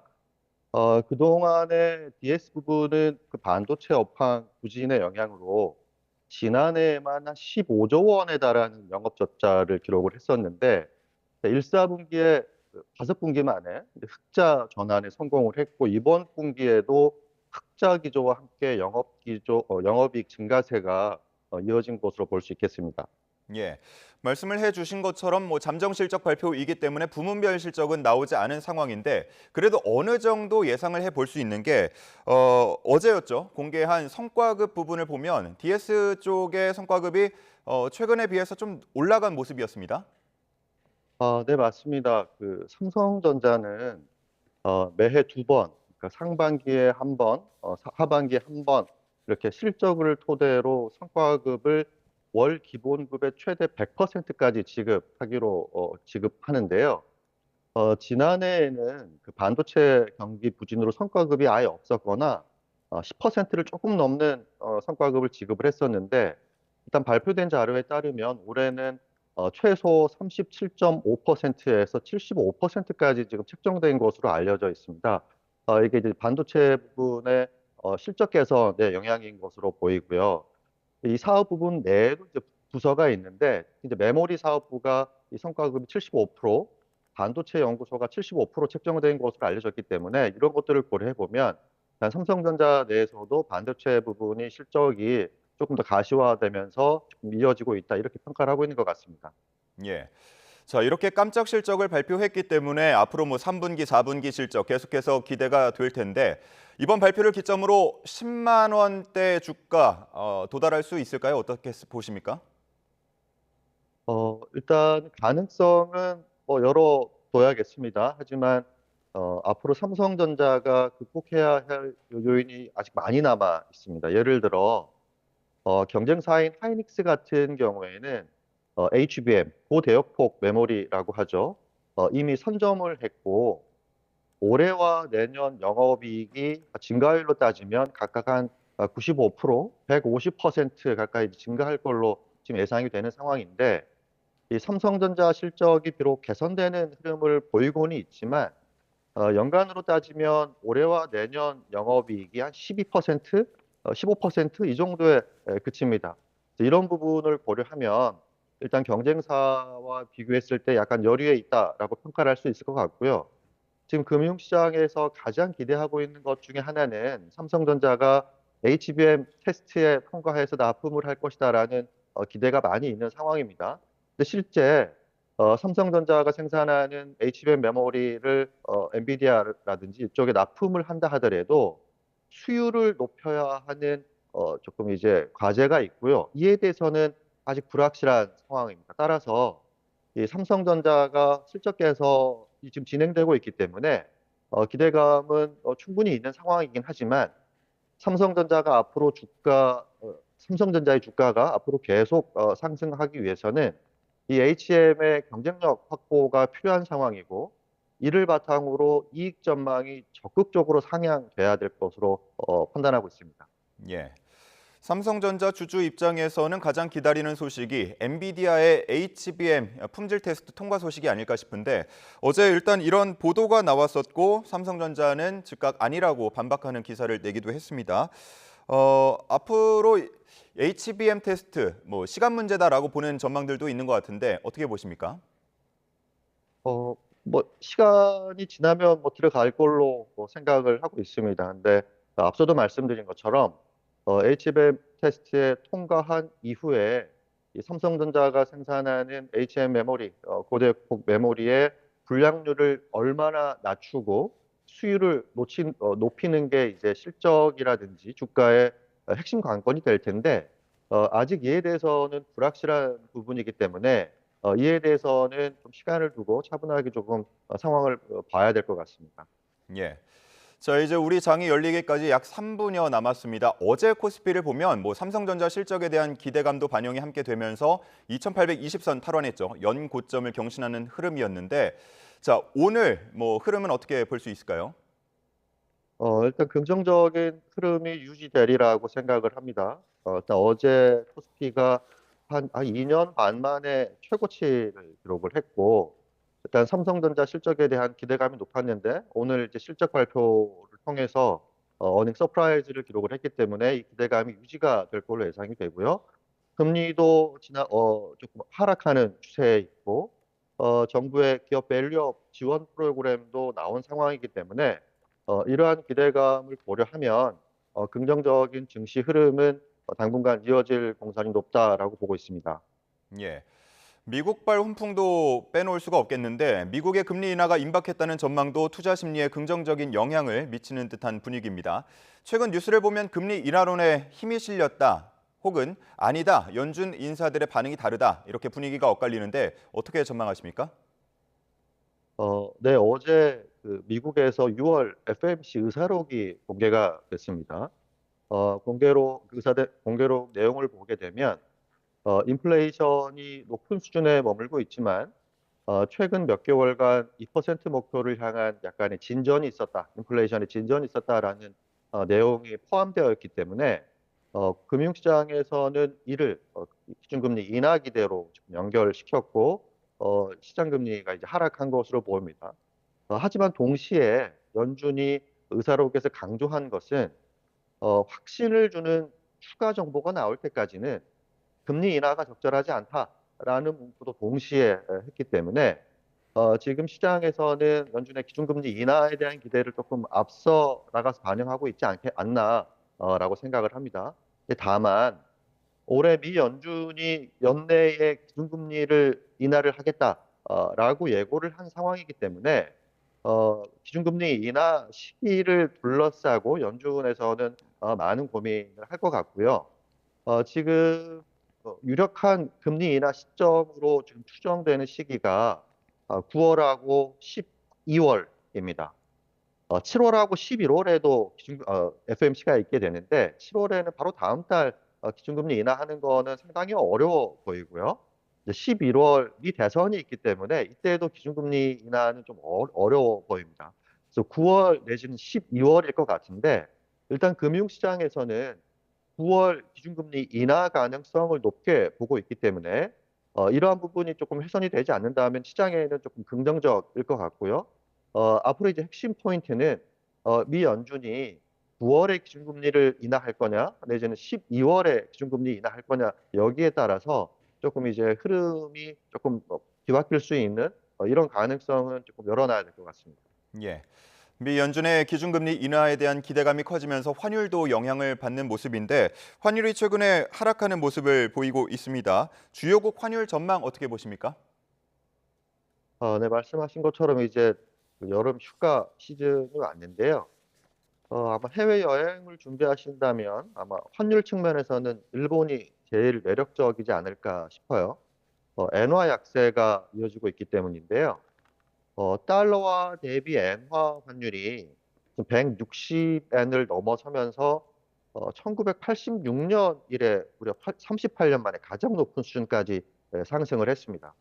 그만큼 엔화 가치가 떨어졌다는 건데요. 엔화 약세의 영향으로 엔화당 원화 환율도 한 850엔대까지 하락한 상황인데 엔화 약세는 조금 더 이어질 가능성이 높아 보입니다. 일본은행이 추가적인 기준금리 인상에 조금 주저하고 있는 모습을 보이고 일단 미국 달러화에 대한 수요가 여전히 높기 때문에 일단 엔화 약세는 조금 더 이어질 가능성이 높다 이렇게 보고 있습니다. 달러는 최근 며칠간 그 기준금리 인하 기대가 높아지면서 강세가 주춤한 상황입니다. 근데 앞으로 달러화가 기조적으로 약세로 될 거다라고 보기는 아직은 이른 상황인 것 같고요. 글로벌 증시에서 미국 증시가 독보적인 성과를 기록을 하면서 미국에 투자하기 위해 달러화로 환전하는 수요가 여전히 많은 상황이고 달러화를 대체할 수 있는 대환 통화도 지금 존재하지 않은 상황입니다. 유럽에서 이제 극우 세력이 제도권 정치에서 약진하면서 유럽 내에서 정치적인 불확실성이 커진 상황이고 미국에서도 대선이라는 정치적인 큰 이벤트가 있기 때문에 이로 인한 불확실성도 만만치 않을 거다라는 점을 고려해 보면 일단 달러 강세 흐름은 유지될 가능성이 높다라고 생각이 되고요. 원달러 환율은 1,390원대까지 상승한 이후에 최근 들어 이제 1,380 전후까지 하락한 상황인데 하반기 전반으로 보게 되면 일시적으로는 환율 하락이 조금 진행될 수 있겠지만 이 1,400원을 터치하거나 1,400원을 넘어설 가능성이 있기 때문에 이 부분은 조금 주시할 필요가 있겠다라고 판단하고 있습니다. 예. 자, 깜짝 실적을 발표한 삼성전자 오늘장 상승 출발하는 모습이고 코스피 역시도 상승 출발했습니다. 이 흐름 오늘 계속 유지가 되는지 한번 지켜보도록 하겠습니다. 지금까지 우리은행 박형준 이코노미스트와 이야기 나눠봤습니다. 고맙습니다. 네, 감사합니다. 의대 증원을 둘러싼 의정 갈등이 여전한 가운데 서울 아산병원 교수들이 진료와 수술을 줄이는 진료 재조정에 들어갔습니다.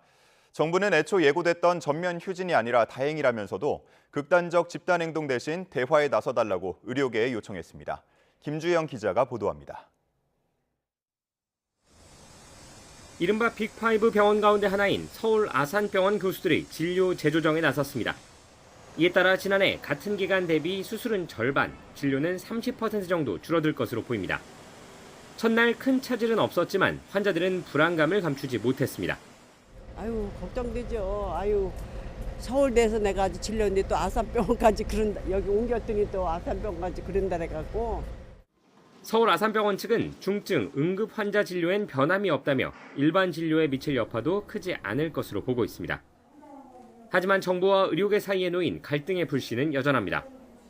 세브란스 병원은 무기한 휴진 중이고 고려대 의료원과 충북대 의대 교수들도 조만간 집단행동에 나설 예정입니다. 정부는 의사들에게 내렸던 행정명령은 권력 남용이 아니라 국민의 생명을 지키기 위한 불가피한 결정이었다고 강조했습니다. 그러면서 집단 휴진 같은 극단적 방식을 멈추고 대화에 나설 것을 거듭 촉구했습니다. 여러분께 생명을 의지하고 있는 많은 환자들의 호소가 헛되지 않도록 정부와의 대화를 통해 문제를 해결해 나갈 것을 다시 한번 촉구합니다. 갑작스러운 대규모 증원으로 의대 교육의 질을 담보할 수 없다는 지적에 대해선 앞으로 교원이나 시설 등에 대규모 투자를 하면 문제없다고 반박했습니다. 정부는 각 의과대학과 함께 교수 인력과 교육시설, 수련병원 등 교육 인프라 여건을 하나하나 면밀히 따져보며 정원 후 교육에 철저히 대비하고 있습니다. 의료계의 투쟁 강도가 다소 정체된 사이 정부가 조만간 미복귀 전공의에 대해 어떤 처분을 내리는지가 새로운 분기점이 될 전망입니다. YTN 김주영입니다. 네, 차상병 손직 사건 수사 외압 의혹 등을 밝히기 위한 특별검사 임명법안이 더불어민주당을 비롯한 야당 주도로 국회를 통과했습니다. 야당 의원들은 그제부터 국회 본회의장에서 이어진 국민의힘 의원들의 무제한 토론 필리버스터를 표결로 강제 종료한 뒤 곧바로 특검법안을 표결에 붙였습니다. 표결 결과 재석 의원 190명 가운데 찬성 189명으로 가결됐고 반대는 국민의힘 김재섭 의원 1명이었습니다. 대통령실은 야당 주도로 차상병 특검법이 국회 본회의를 통과한 데 대해 헌정사의 부끄러운 헌법 유린을 개탄한다고 밝혔습니다. 대통령실 고위 관계자는 위헌성 때문에 재의결이 부결되었으면 헌법에 맞게 수정하는 게 상식이고 순리일 텐데 오히려 위헌에 위헌을 더한 반헌법적 특검법으로 되돌아왔다고 말했습니다. 그러면서 헌정사의 부끄러운 헌법 유린을 개탄한다고 밝혔습니다. 네, 오늘 오전 경기도 화성시에 있는 한 잉크 공장에서 불이 나 소방당국이 진화에 나섰습니다. 이 공장은 지난달 23명이 숨진 화성 아리셀 공장과 가까운 곳이어서 혹시 또 대형 화재가 나는 건 아닌지 우려가 되는데요. 다행히 다친 사람 없이 큰 불길은 잡힌 상황입니다. 자세한 내용 취재기자 연결해서 알아보겠습니다. 홍민기 기자. 네, 홍민기입니다. 네, 자 일단 큰 불은 잡힌 상황이라고요? 네, 그렇습니다. 먼저 YTN에 들어온 제보 영상을 보며 설명해드리겠습니다.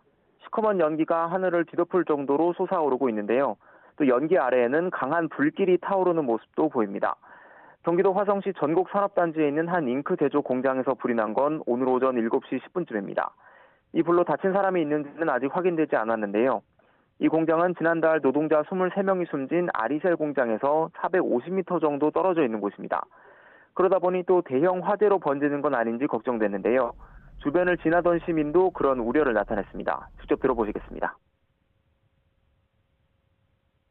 화학공업이 많은 것 같아요. 근데 화재가 많이 나니까 좀 많이 불안하네요. 여기 불 좀 안 나게 해줬으면 좋겠어요. 네, 소방당국은 한때 담당 소방서 인력과 장비를 모두 동원하는 대응 1단계를 발령하고 50여 분 만에 큰 불을 잡았습니다. 소방당국은 큰 불이 잡히면서 추가 인명피해는 없을 것으로 보고 있습니다. 화성시청은 화재 현장 주변 지역에 외출을 자제해달라는 재난안전 문자를 보냈습니다. 지금까지 사회부에서 전해드렸습니다.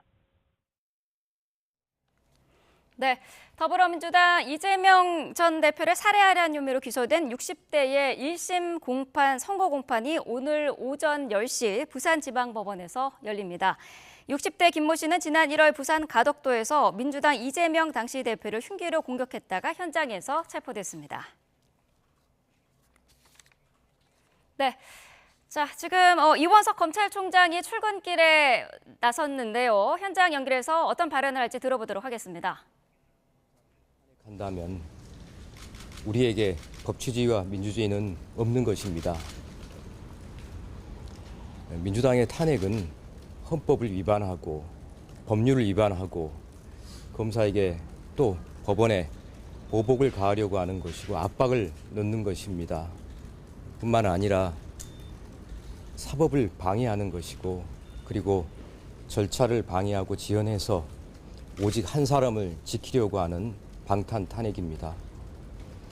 검찰이 할 수 있는 일은 첫째로는 저희가 지금껏 해오던 대로 기존의 수사와 재판을 오로지 증거와 법리에 따라서만 원칙대로 수행해서 죄를 지은 사람에게는 반드시 처벌이 뒤따른다, 필벌이다 하는 원칙을 지키도록 하겠습니다.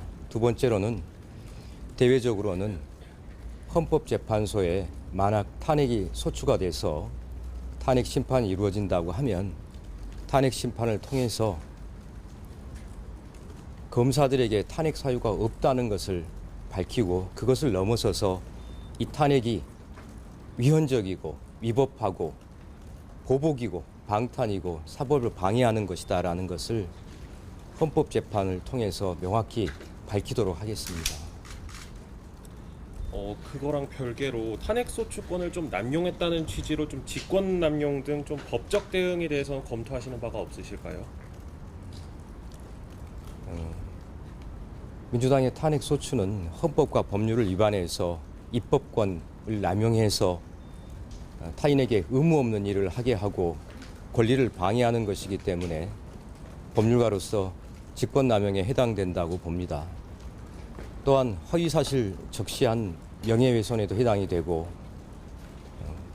뿐만 아니라 그 외에도 여러 가지 법률적인 문제가 많다는 점을 분명히 말씀을 드립니다. 징계 처분에 해당된다고 하면 무고에도 해당될 가능성이 있다 하는 그런 법률적인 견해들도 있습니다. 다만 여러분들도 익히 잘 아시겠지만 국회는 유일하게 국회의원들에게는 면책특권이라는 특권이 있습니다. 국회에서의 발언과 국회 입법활동, 국회의원의 활동에 대해서는 면책특권이 주어지기 때문에 이러한 점도 고려해서 보겠습니다. 다만 면책특권의 범위를 벗어난 부분이 있다고 한다면 그러한 위법한 부분에 대해서는 법률적으로 검토를 해보도록 하겠습니다. 법사위 그럼 향후 실제 소환 시에 이제 출석이라든지 여부가 어떻게 대응하실 건지요? 탄핵 소추가 자신 있고 당당하고 떳떳하다고 하면 바로 국회 의결을 해서 헌법재판소에 탄핵 소추를 의결하지 않았겠습니까? 그리고 헌법재판소에 탄핵안을 보냈지 않겠습니까? 저는 민주당 안에서도 이 탄핵안이 헌법재판소에서 인용돼서 탄핵이 이루어질 거라고 생각하는 국회의원은 없다고 저는 생각을 합니다. 탄핵이 이제 실제로 현실화가 지금 당장 되지는 않은 상태인데 여기서 좀 검찰 대변이 좀 정치적인 것 아니냐 이런 비판이 있는데 여기에 대해서는 좀 어떻게 생각하시는지 말씀 부탁드립니다. 검사는 일을 하기 위해서 검찰청에 나옵니다. 저희가 국민의 피 같은 혈세로 일을 하기 위해서 이 자리에 서 있습니다. 검사가 일을 하려고 하는데 그 직무를 정지시켜서 탄핵 소추를 통해서 수사와 재판이라고 하는 검사의 일을 못하게 하는 것에 대해서 그러면 손 놓고 두고만 있어 볼 수는 없지 않겠습니까? 제가 이렇게 탄핵에 대한 위헌성, 위법성, 부당성을 말씀드리는 것도 저희 일을 제대로 하기 위해서 말씀드리는 겁니다. 말도 못하게 한다. 입을 닫고 있어라. 침묵해라. 가만히 있으라.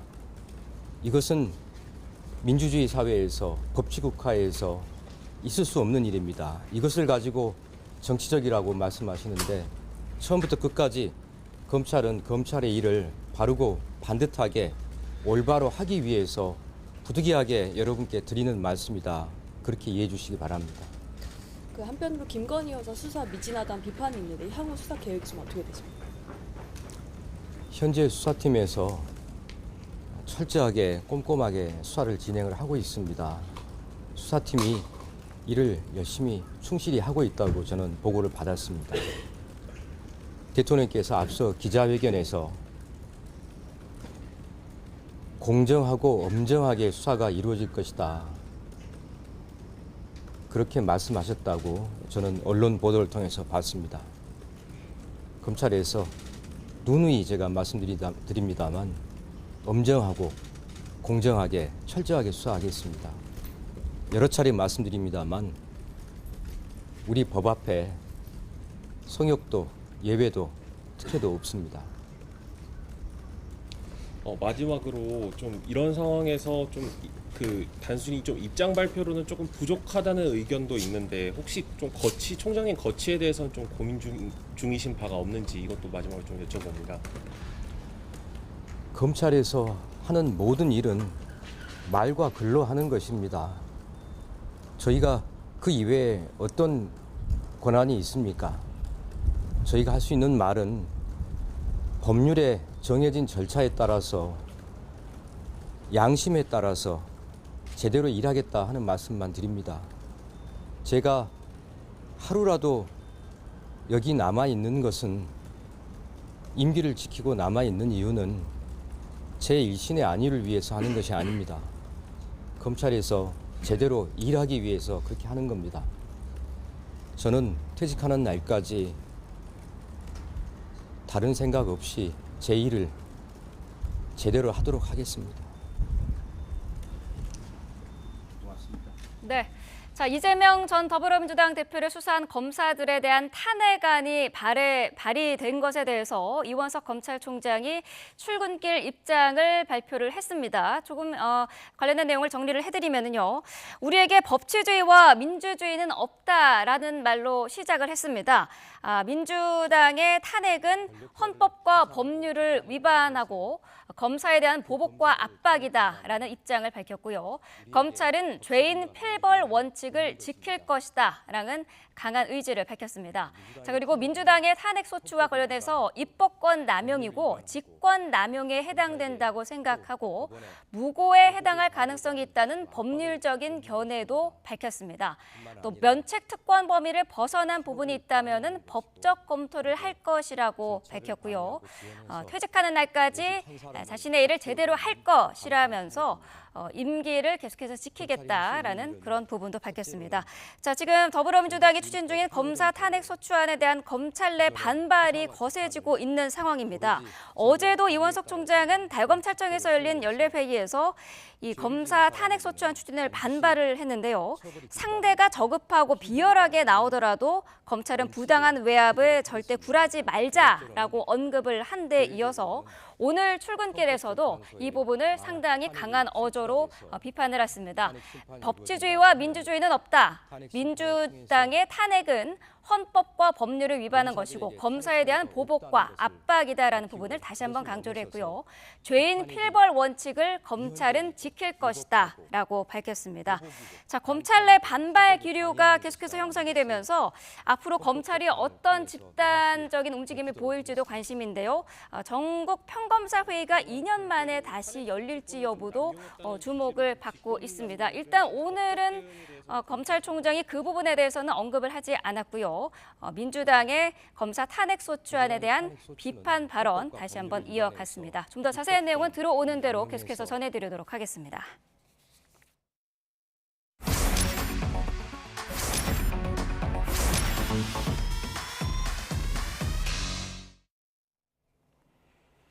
네, 차이나커머스의 대표주자 테무를 낳은 건 핀돈더라는 이름의 중국 전자상거래 업체입니다. 초저가를 무기로 알리바바를 제치고 중국 시장을 제패한 뒤 매섭게 해외로 확장 중인데요. 과연 어떤 곳인지 베이징에서 강정기 특파원이 취재했습니다. 알리바바와 징둥닷컴이 양분하던 중국 전자상거래 시장에 핀도더가 등장한 건 지난 2015년입니다. 5년 만에 사용자 수 7억 8천만 명을 돌파해 두 업체를 제쳤고 시가총액은 작년 말 1958억 달러를 기록하며 선두로 올라섰습니다. 저도 2년 가까이 중국 생활을 하면서 주로 핀도더로 물건을 구매하게 됐습니다. 최근엔 스마트폰에 연결해 쓰는 무선 핀 마이크를 사봤는데 가격이 불과 3,000원 남짓입니다. 중국의 다른 쇼핑 앱보다도 2,000원 이상 저렴하고 한국 가격과 비교하면 10분의 1 수준입니다. 중국 남부 선전에서 출발한 물건이 이틀 만에 베이징에 도착했습니다. 서울과 베이징 사이 직선거리보다 2배쯤 먼 길이지만 배송비도 무료였습니다. 이런 초저가 판매 어떻게 가능한 걸까요? 먼저 기존의 중간 유통 과정을 없애고 생산자와 소비자를 직접 연결해 가격을 확 낮췄습니다. 3개의 공장, 중국 현지에서 만든 값싼 물건을 AI 판촉 시스템을 통해 직접 소매로 팝니다. 大幅度地压缩了中间通路成本，省掉了中间的广告费，使得原来的供货价变成了现在的零售价。 같은 제품이라도 관세를 물고 수입해서 파는 미국 아마존이나 우리나라 쿠팡과는 출발점부터 다른 셈입니다. 중국 내에서 택배 단가는 보통 5유안 안팎, 우리 돈으로 1,000원이 못 됩니다. 14억 인구에서 나오는 규모의 경제와 저임금 노동, 택배업체 간 무한 경쟁이 만들어낸 가격입니다. 一天的出货单量就有几千甚至上万票，所以就是说每一单哪怕有1毛钱的价差，可能都会对他们的成本带来比较大的影响。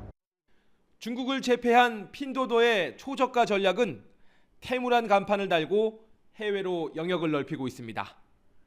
그러나 중국 밖에선 최대 15배나 올라가는 배송료, 차이나 커머스의 주요 출혈 부위이기도 합니다. 막대한 손실을 감내하면서 해외 시장을 공략하는 초저가의 다음 순서가 뭔지 궁금해지는 대목입니다. 베이징에서 YTN 강정규입니다.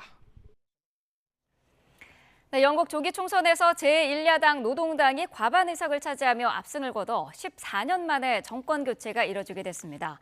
BBC와 ITV, 스카이뉴스 등 방송 3사는 현지 시간 4일 치러진 투표 마감 직후 공동 출구조사 결과에서 이같이 발표했습니다. 영국 총선 출구조사 결과 노동당이 하원 650석 가운데 410석으로 과반 의석 확보에 성공할 것으로 전망됐습니다. 일주일째 TV토론 후폭풍에 시달리고 있는 조 바이든 미국 대통령이 사퇴 여론을 잠재우기 위해 총력전을 이어가고 있습니다. 하지만 도널드 트럼프 전 대통령은 바이든의 사퇴를 기정사실화하면서 대체 후보로 거론되는 해리스 부통령을 정조준하기 시작했습니다. 워싱턴 권중기 특파원입니다. 바이든 대통령은 핵심 지지층의 마음을 돌리기 위해 독립기념일 휴일에도 흑인 라디오 방송에 잇따라 출연했습니다. I didn't have a good debate. That's 90 minutes on stage. Look at what I've done in 3.5 years. I've led the economy back from the brink of collapse. 민주당 주지사에 이어 상하원 지도부를 접촉하며 집안 단속에 나서는 한편 네타냐후 이스라엘 총리와 통화하며 건재함을 부각했습니다. 바이든 대통령은 누구도 자신을 몰아낼 수 없다며 완주 의지를 분명히 하고 있습니다. 새로 공개한 TV 광고에서는 최근 대법원이 트럼프에게 면책 특권을 인정한 결정을 비판하며 재집권을 막아야 한다고 호소했습니다. Ruled that the president can ignore the law even to commit a crime because Donald Trump asked them to. He's already led an insurrection and threatened to be a dictator on day one. Donald Trump can never hold this office again. 하지만 최근 골프장에서 찍힌 영상에서 트럼프는 바이든의 후보직 사퇴를 예견했습니다. How did I do with the debate the other night? Oh, amazing. He kicked that old broken down pile of crap. Yeah. It's a bad guy. He just quit, you know. He's quitting the race. 부통령인 카멀라 해리스가 대체 후보가 될 거라며 험담을 이어갔습니다. And that means we have Kamala. I think she's going to be better. She's so bad. She's so pathetic. 새로운 TV 광고에서도 바이든이 아닌 해리스를 정조준했습니다. 바이든의 최고 공범이자 국경 위기의 설계자라며 우리가 대통령이길 원하는 사람이 맞는지 물었습니다. 트럼프는 해리스 부통령이 후보가 될 경우 여성과 유색인종 변수를 고려하기 위해 부통령 지명 시기를 조율하고 있다는 관측이 나오고 있습니다. 워싱턴에서 YTN 권중입니다. 아시아 최대 장르 영화제인 부천 국제 판타스틱 영화제가 개막했습니다. 이상해도 괜찮아란 슬로건처럼 독특한 장르의 영화 상영뿐 아니라 생성형 AI로 제작된 영화 경쟁 부문을 만들어 시상합니다. 김승환 기자가 현장에 다녀왔습니다.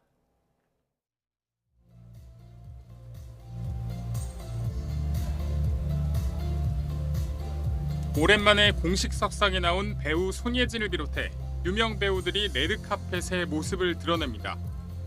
우리나라 3대 영화제 중 하나인 부천 국제 판타스틱 영화제가 문을 열었습니다. 특히 올해부터는 우리나라 국제 영화제 가운데 처음으로 생성형 인공지능 AI 영화 경쟁 부문을 도입해 눈길을 끕니다. 국내외 15개 작품을 초청했고 작품상, 기술상, 관객상까지 3개 부분에 걸쳐 상을 줍니다. AI의 등장이 영화계, 영화 생태계에 굉장히 큰 변화를 가져올 거라고 생각을 해요. 여러 영화를 하고 싶어하는 많은 분들한테 빨리 알려서 좋은 결과를 좀 내고. 개막작은 보자마자 한눈에 서로에게 빨려든 두 여성의 오묘하고 위험천만한 범죄 로맨스 Love Lies Bleeding. 폐막작은 혼란기였던 1980년대 홍콩의 대표적 슬럼가를 배경으로 벌어진 호쾌한 액션 구룡성체 무법지대입니다. 두 영화 모두 예매 1분도 안 돼 매진되는 등 큰 인기를 끈 가운데 총 49개 나라에서 온 영화 255편이 관람객들과 만납니다. 이 밖에 EDM 파티, 물총 싸움 같이 관객이 직접 체험할 수 있는 이벤트도 열립니다. 단순한 영화 상영을 넘어 콘텐츠 놀이터로 만들겠다는 이번 영화제는 오는 14일까지 이어집니다. YTN 김승환입니다.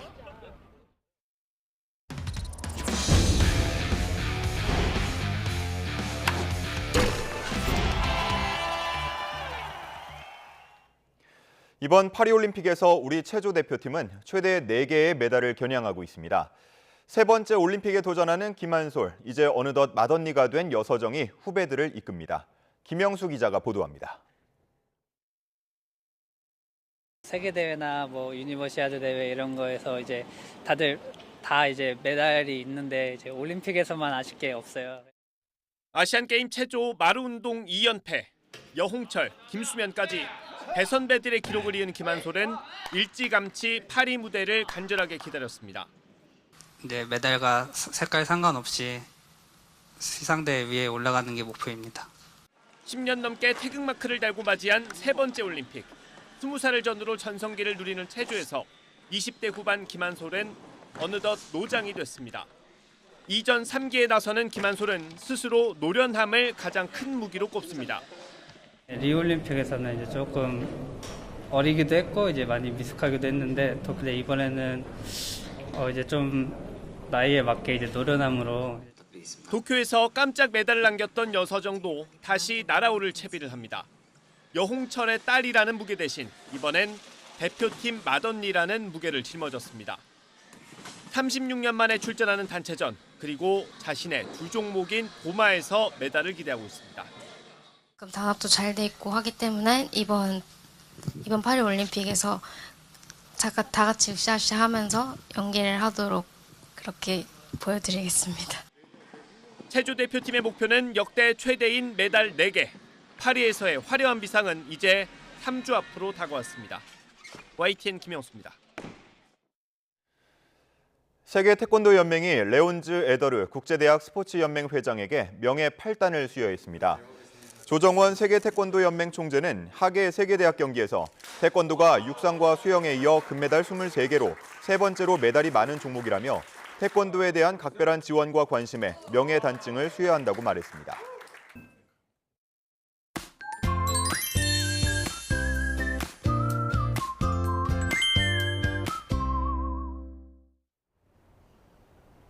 밤사이 곳곳에 내렸던 비는 대부분 그치고 하늘에 구름만 다소 지나고 있습니다.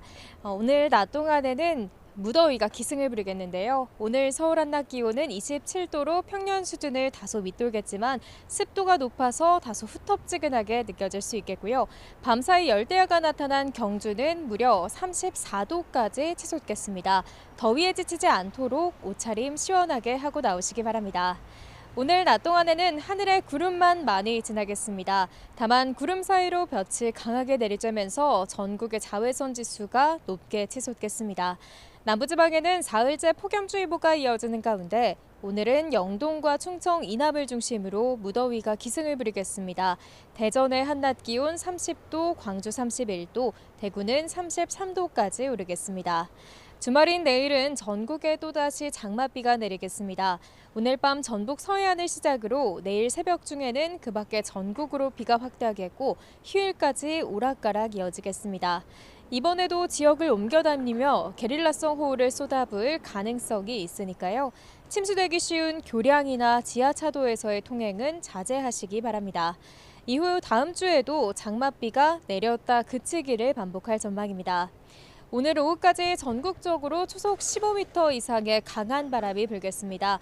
특히 강원 산간에는 강풍특보도 발효 중이니까요. 날아가기 쉬운 물건들은 단단히 고정해 주시기 바랍니다. 지금까지 서울 상암동 야외 스튜디오에서 YTN 윤수빈입니다. 네, 뉴스업 금요일 순서 마칩니다. 함께해 주신 여러분 고맙습니다.